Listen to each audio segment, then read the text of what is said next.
For more tips by real-life experts, visit www.howexpert.com. Introduction. Living in a more organized space will help you run your life more smoothly. You will get things done faster, find things easier, and feel more relaxed in your home.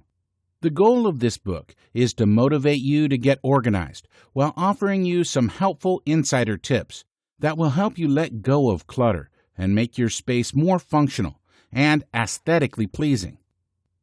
You absolutely do not have to read this book in order. I have made each chapter based on a single room or type of space. So, if you want to focus on one specific room in your house that is bothering you, you can start on the corresponding chapter. I have ordered the chapters in a way so that if you do follow the book, they go from easiest to hardest. The easiest rooms to organize are functional rooms, like kitchens and bathrooms. The clutter you have in these rooms is mostly related to some sort of task. Throwing away things that do not work is easy. As you move into the bedroom and your closet, though, many of the things you will be throwing away might have memories connected to them. It is important to build some momentum in the kitchen or the bathroom before you move into spaces where the lines between prized possessions and old junk becomes blurry. If you have organized and reduced the clutter in a few rooms before you get to your closets and bedrooms, you will be so fed up with the organization process and so tired of rummaging through endless piles of stuff that you will be harsher in your elimination process. Needless to say, if you are planning on overhauling and organizing your entire house, it might be a good idea to follow the text in order.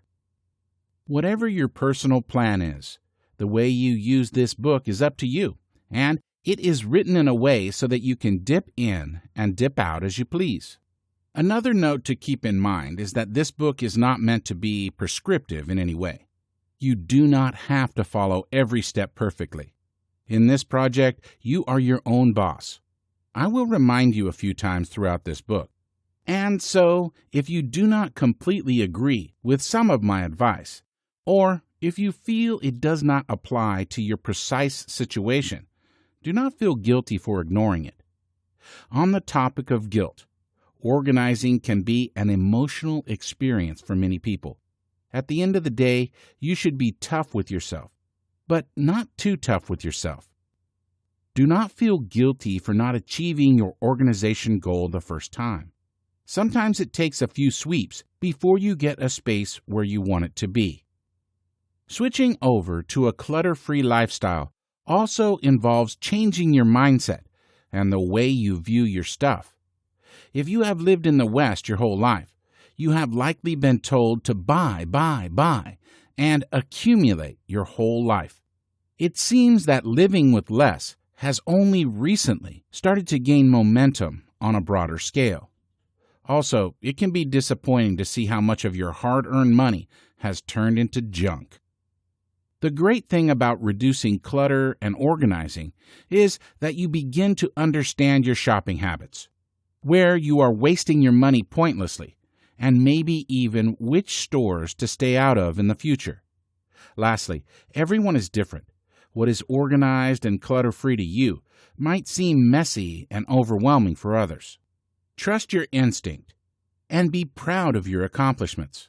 Now, let's start cleaning together. Chapter Summary. Number 1. You do not have to read this book in order. You can use chapters as needed. Number 2.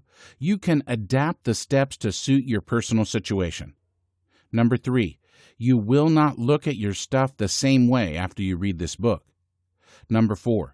You might have a different idea of organization than others. Do what suits you.